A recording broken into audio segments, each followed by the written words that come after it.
Hello everyone, good morning, good evening to those of you from all over the globe. I think we've got a few visitors from Canada. It's nice and early here in the snowy mountains of Australia this morning. Thank you very much for coming along to watch and come and learn a little bit more about Medic52.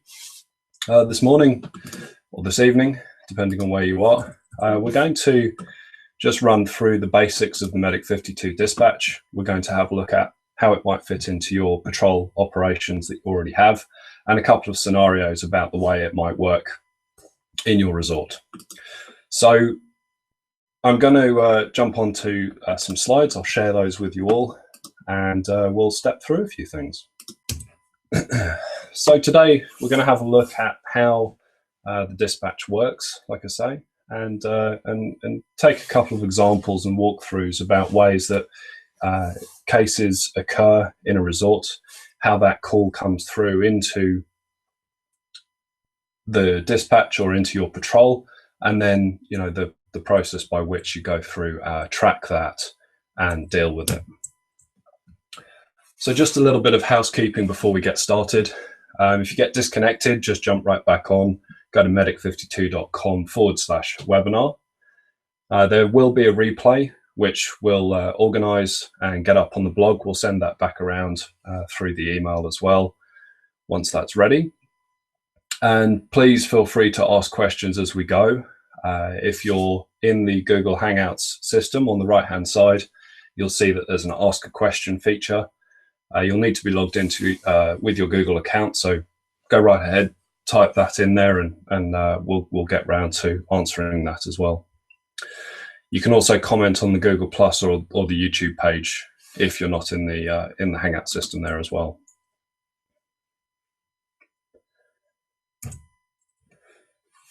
So through the work of Medic52 and looking at quite a number of ski patrols, we found that there's a number of issues that kind of keep coming around, and those are that patrols and management are having lots of issues with the inconsistency of data that's collected on cases, because it's being recorded on paper. There's no kind of built-in quality control. It's down to the person that is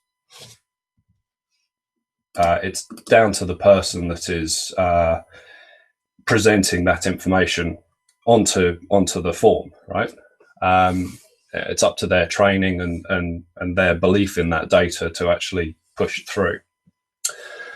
The retrieval of that data can be quite slow because you have to go through mountains of paper and so forth to pull it back, which also makes analysis and reporting quite difficult as well.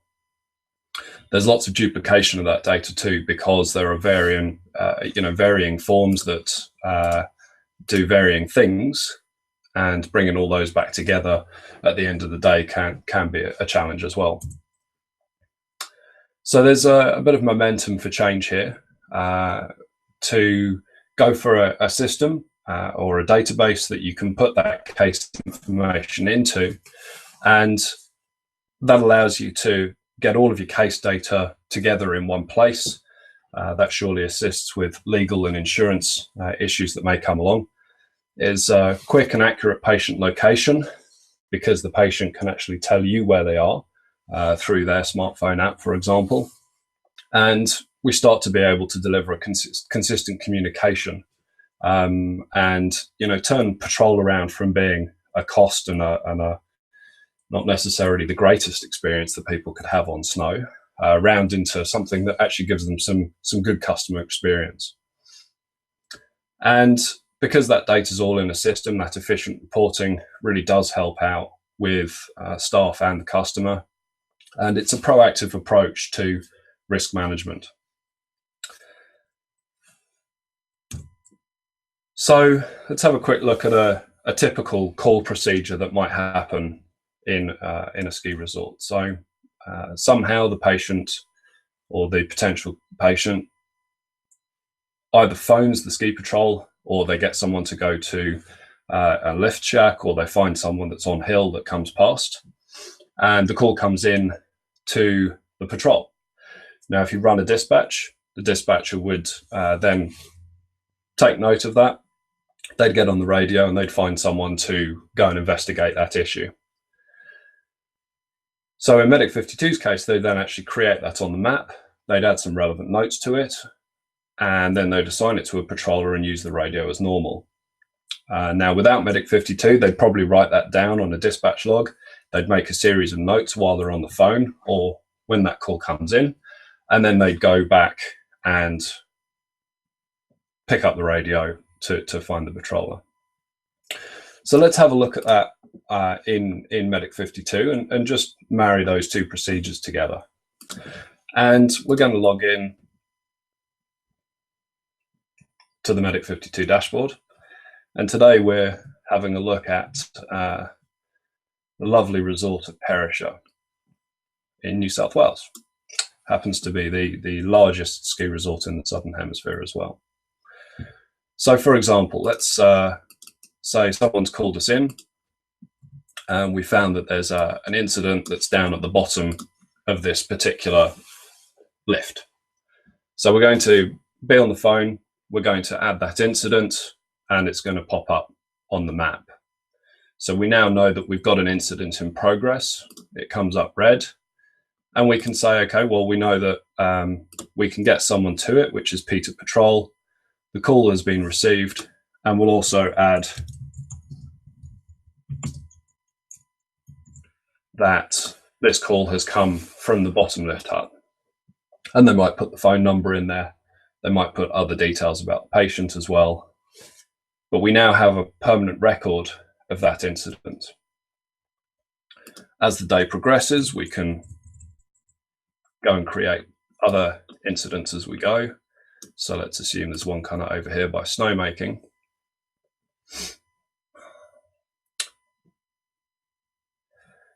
And this then allows the dispatcher to start to see those incidents as they occur and start to have a proactive management over them as well. So now we've got a second one, number 32 there. We can assign that to a different patroller or even to another dispatcher. And the effect of assigning these incidents is that if the patroller is using a mobile device, then that incident will pop up on their device and they will then be able to take over the administration of that data.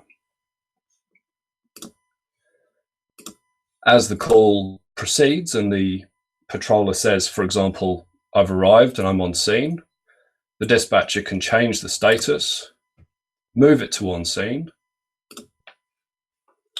and then the color of that incident changes. So now as a dispatcher, I can see, awesome, the green ones are things that are in progress. They're in hand. I know that the customer has the attention that they need. The red ones, they've still got to be dealt with. I've got to get back to those and have another look. Now this map only shows the incidents that are current for today. Obviously in a busy ski resort, you don't want to have too many things going on. So we only show you what's happening today. And thereafter, the incidents then will start to appear in your list of incidents. So in here, we've got a series of incidents that have occurred over the last few days. And as you can see, we've got the incident ID. We know the information about the casualty, the injury and the activity, and then who was dealing with it. Going into the incident,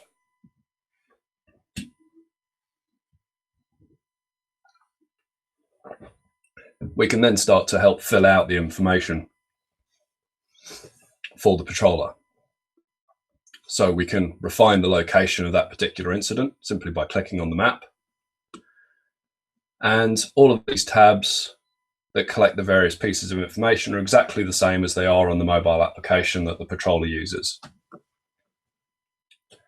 We can also change the incident status from here, who it's assigned to, and if needs be, like it might be a walk-in or it might be something that comes along a bit later, we can actually change the date and time of the incident to just refine that slightly. As the case progresses and notes are added to it, we also keep a status log. So every time the status is changed or the assigned to is changed, there is a timestamp added to that particular item. Okay, so let's swap back and have a look at what happens once the patroller's on scene. So as we've said, once the patroller's on scene, the status can change, and then the dispatcher can carry on that status all the way through.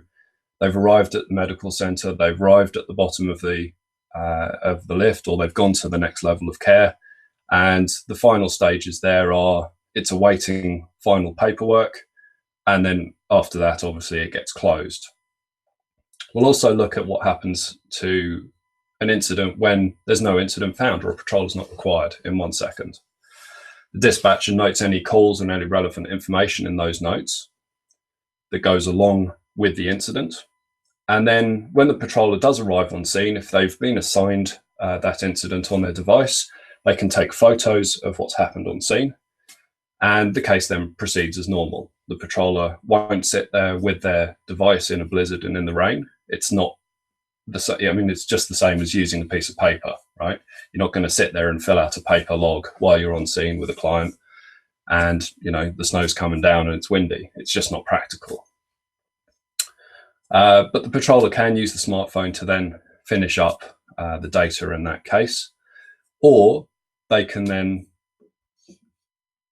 log into the web, into the same system that the dispatcher uses, and in doing so, they can complete the information on that incident themselves.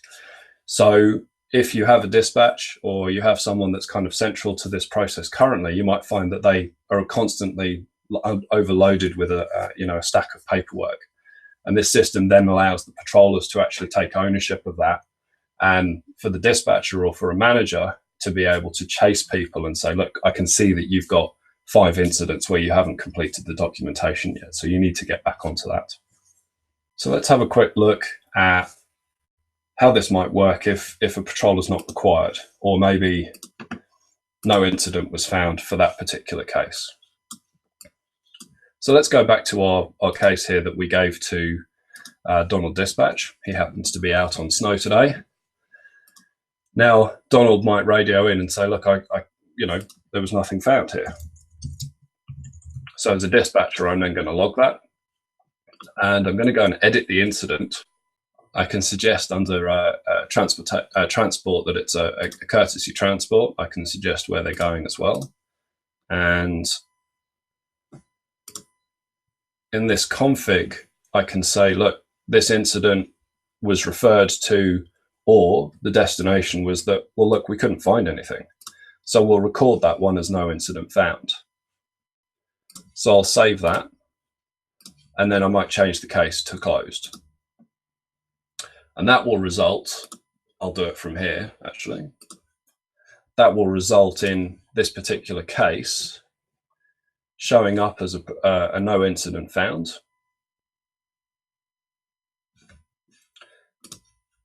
And when I then change it to closed, that incident will disappear from the map, and it's no longer something that I need to take notice of.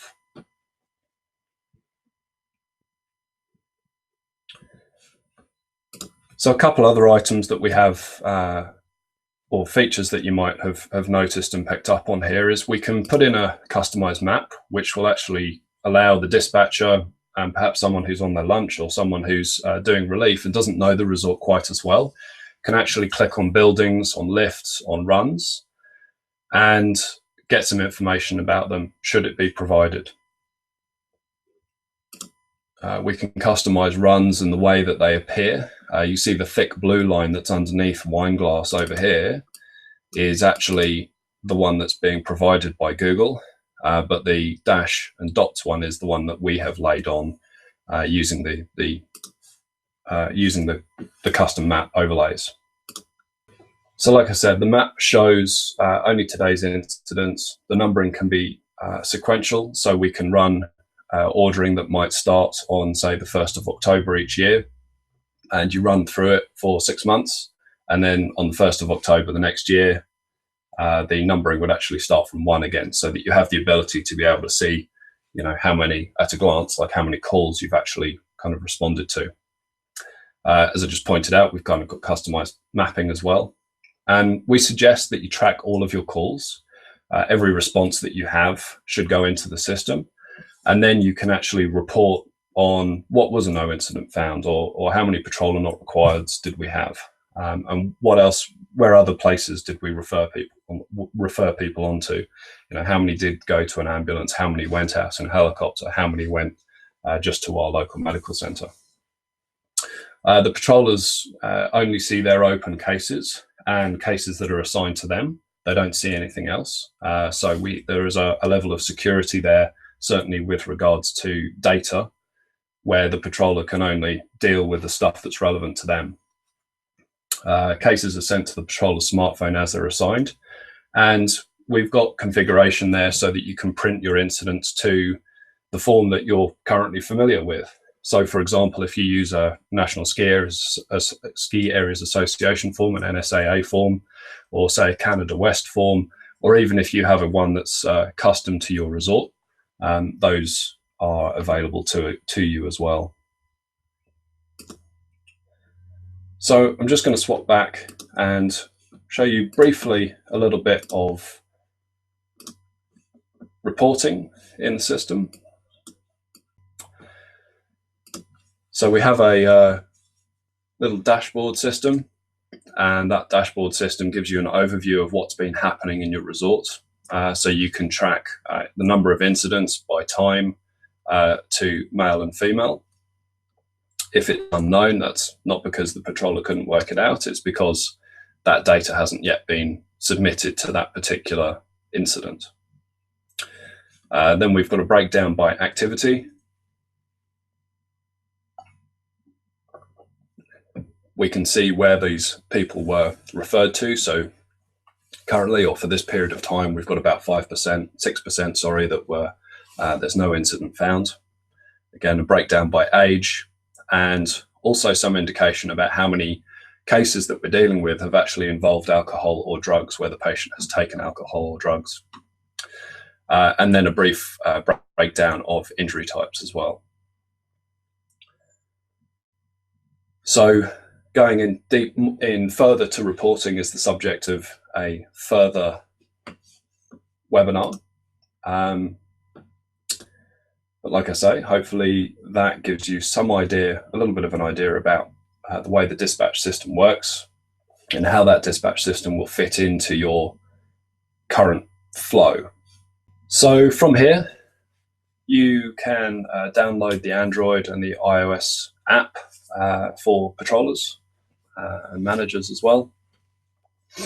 You can go and have a look at the help website. We're building out the knowledge base and information on how particular functions and things happen within the dashboard. So it's a good place to go and look before you have an account that you can actually go and log into. And obviously you can contact myself or Jay on the details on screen there.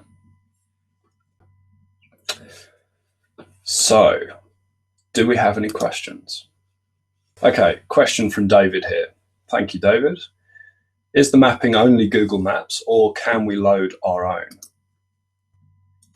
So currently we're using an overlay of Google Maps.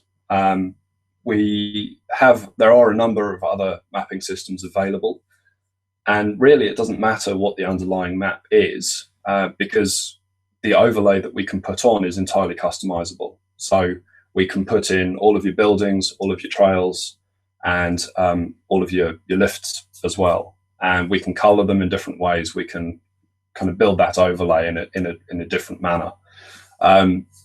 So yes, we've got potential to use a different underlay, as it were. So you're not looking at Google Maps, like one of the open map systems or Bing Maps or something similar. And if I just go back and we go back to have a look at that, the current implementation that has Google Maps also gives you the ability to change to a terrain view. And you can also run the kind of hybrid view as well. So that's more the satellite view that you might see on Google Apps. Thanks for that question, David. That's good. Okay, another question from Jay here. While the dispatch shows only today's incidents, can we get a printout of our resort with placements for month year to see trouble spots? So the answer to that is yes. We're kind of diving into reporting a little bit more. But what I will show you just quickly is the heat map report. So heat map allows me to select a date range. So I'm going to go back just a little bit further, and that will start to show up on any of the incidents that we have with a heat map overlay. And of course, everything was going so perfectly well, and for some reason this one's not loading. So yes, this heat map report would give us, red areas where we've got a concentration of issues or cases that have been taken up. Let's just expand the date range a touch more there. And they'd go from red through to orange and then through to green where there's no particular issues. I'm running this on our staging environment, so this is our pre-production. So not the best demonstration, but that's the report to do that, and that gives you a geographical overlay of what's going on and where. Thanks for that question, Jay. So look, let's wrap this call up. Thank you very much for your time. Half an hour of me talking at you and looking at my screen. But yeah, really appreciate you coming along to have a look. Please reach out to Jay or myself if you would like to know more. We're more than happy to talk you through, give you a kind of one-on-one and have a conversation about Medic52 for your particular resort. We love talking about resorts and seeing what's going on. So like I say, thank you very much for watching. We've got our next webinar lined up for August the 3rd. And in the next few weeks, you might have also noticed that we did the first World Ski Patroller survey a couple of months ago, and we're very close to releasing the results of that as well. So lots of good things to come. And with that, I'll leave you to your day. Appreciate your time.